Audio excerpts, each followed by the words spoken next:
Agenda, we have the superintendent's report. Would like to turn the time over to Superintendent Dixon. Thank you, Chair Huntsman. I just want to hang out with these brilliant young people all day. Not that I don't love you, but I would really love to be in a room somewhere picking their brain. They're amazing.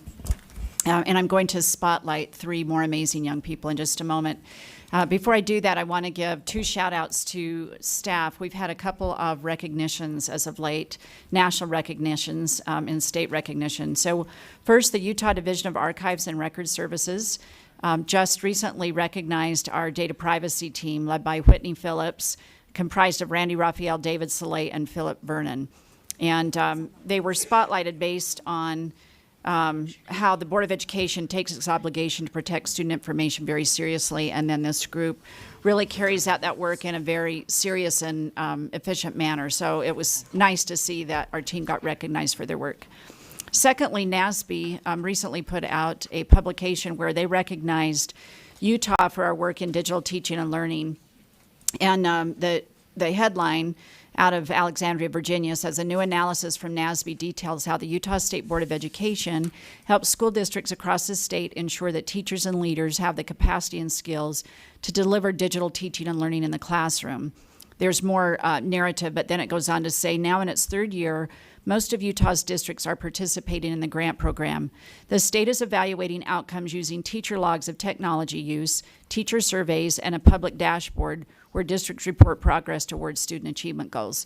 So one of the things that we were recognized for is not just putting this forward as a bright, shiny thing, but the fact that we're evaluating progress and how it's making a difference in our schools. So a state recognition and a national recognition this past week. So I'm very proud of our teams who are leading these efforts.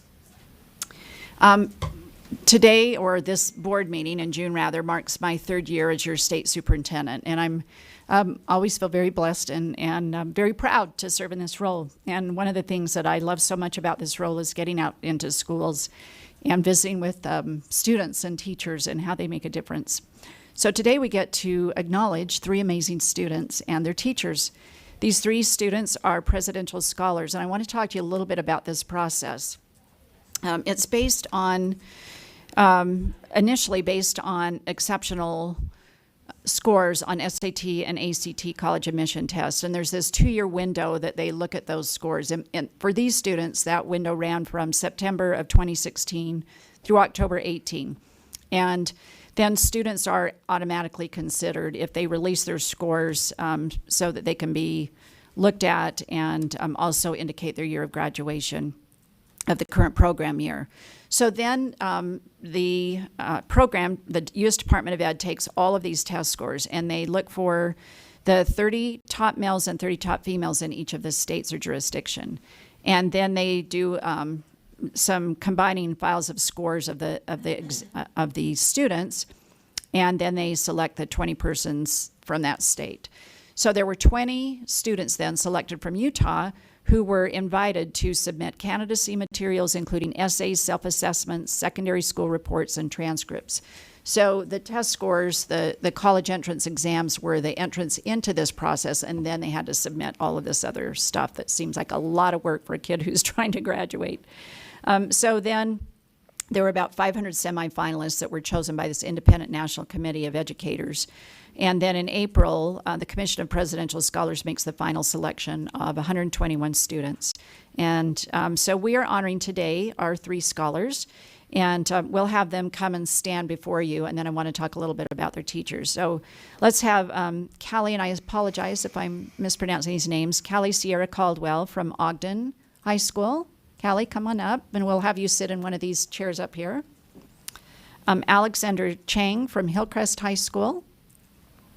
And Scott David Milner from Pleasant Grove. Do you go by Scott or David? Scott. Thank you, Scott.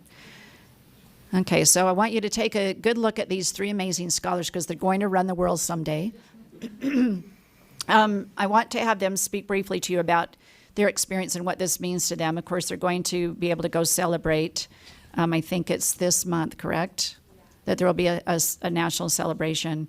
Part of the program that I love so much is these students get to nominate a teacher who's made a difference in their lives. And so If you don't mind, scholars, I'm going to have each of you introduce your teacher, and have that teacher come stand behind you, okay?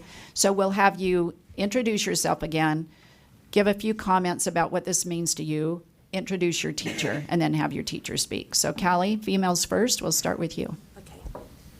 My name is Kaylee Caldwell. Kaylee, sorry. Oh, you're fine. Everyone does it. I'm from Ogden, Utah, and this experience, I don't even know how to explain how much it means to me. I remember getting the email telling me I was nominated to apply out of like 5,000 students or some in the whole U.S., and I was like, oh my gosh, this is so cool. And I thought I had zero chance of winning, but I was like, well, I may as well try, because if you don't try, you'll never achieve anything. And I really, even though I thought I had no chance of getting it, I put everything into my essay, and I chose a teacher who I thought would really represent me and knew me very well. And my teacher has known me for 3 years. I've taken chemistry for her since my sophomore year. And I was just shocked when I found out. And when I opened the email, my mom works from home, and I ran into her office and was like, Mom, I got it. I was screaming. And then I called my dad, and as soon as I got off the phone with my dad, my principal was calling my mom to tell me congratulations. My student government advisor had texted me, and everyone had already known, or had already found out, sorry. And it was just overwhelming, the amount of support I have had throughout this process and in winning it. And it's incredible. It's something I'll never forget. And that feeling when I initially opened it is something I will never forget. It's truly amazing. So do you mind, sorry. Oh, sorry. If you wouldn't mind then, is your teacher here today? Yeah, she is. Okay. My teacher is Mrs. Hansen, Mrs. Jillian Hansen, and she is a chemistry teacher, which is one of the hardest subjects to teach to high schoolers, and I love her, so here she is. Oh, that's excellent. Thank you. Thank you so much, Ms. Hanson. Stand there for a minute, if you will. And Kaylee, do you have a parent or a friend in the audience? Oh, of course, taking pictures. My mom's here. Congratulations to you as well. Okay, thank you. Thank you. Alexander? You go by Alex? Yeah, I go by Alex. Hi everyone. My name is Alex Chang. I'm from Hillcrest High School. And this process has truly been an honor for me. I actually didn't have perfect test scores, so I was really surprised when I actually was nominated even for this process, because I know a bunch of people at my school, Hillcrest, have perfect test scores, and I was so surprised to see my name on the list of like people that could apply to this program. And so I didn't think I had a chance because my test scores weren't super great, but I was so surprised when I actually got this. I feel like my education here in Utah, through Peruvian Park, all the way through Canyons District, all the way to Hillcrest High School, has truly changed my life and been able to give me that education that I need for the future. I feel like the Hillcrest IB program is super strong, and it helps students prepare for college and for the future, and it's one of the best programs in the state. I really can't express how good of a program it has been to me and to my peers as well. And so that's why I chose my teacher, Mr. John Olson. Although he doesn't really teach me, he's the IB diploma coordinator at Hillcrest. He just started a year ago. But I feel like the changes that have been made to the IB program have been truly amazing. Last year, I felt like it was a little disjoint, but now Mr. Olson has stepped in, and the IB program has just increased tenfold. It's amazing what he's done. And so I really tremendously applaud him for that, and I'm so grateful that he's here today. Thank you, Alex. Mr. Olson, will you come up and take place?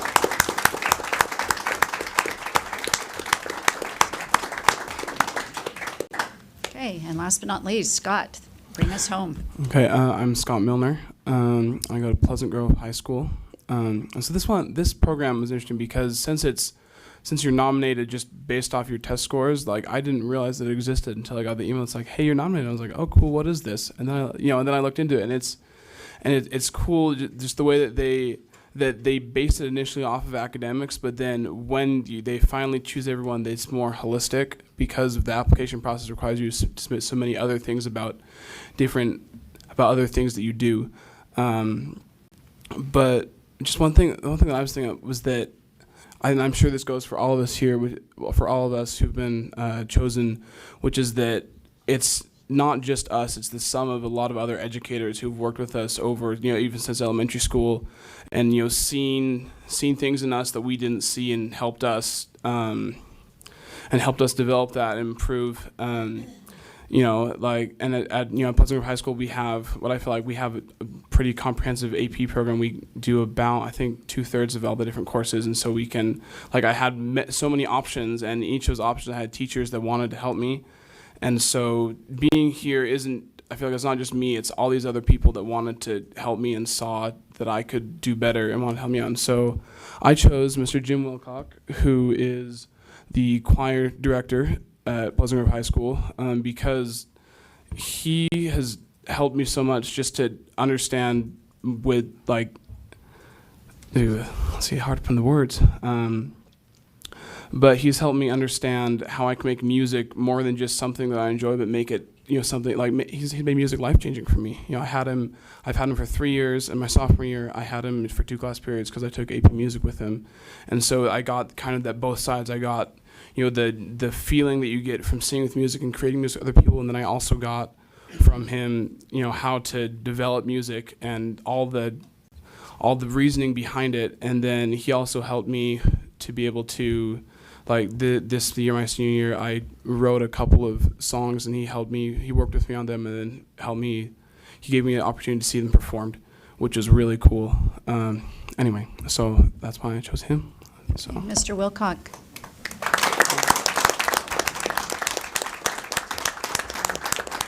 I want to acknowledge parents. Alex, your father's been taking amazing video. His hands have been very steady, so I didn't want to bother him, but congratulations to your father. And Scott, do you have a family member here? Yeah, my dad's right here and my mom's. Right. Oh, congratulations to you all. It's a family affair as kids go through this education system. It takes all of us, and parents are the first and primary teacher of their children, so thanks to everybody.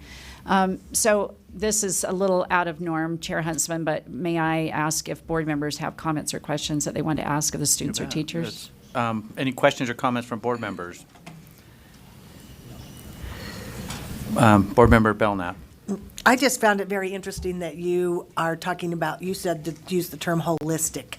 So other than the academia, which opened the door to you, and the essay, what are some other pieces that you had to incorporate? Well, one thing they asked a lot about they asked about extracurriculars and employment. And so, I was able to list, I had a summer job every year ever since I was 15, working as a lifeguard and then moving up through that. And so this year I'm a lifeguard instructor and things like that. And so I can list that. But also extracurriculars like CTSOs and stuff like that. And so they looked at more than just the classes I took, and they said, what else? What are you doing outside of school?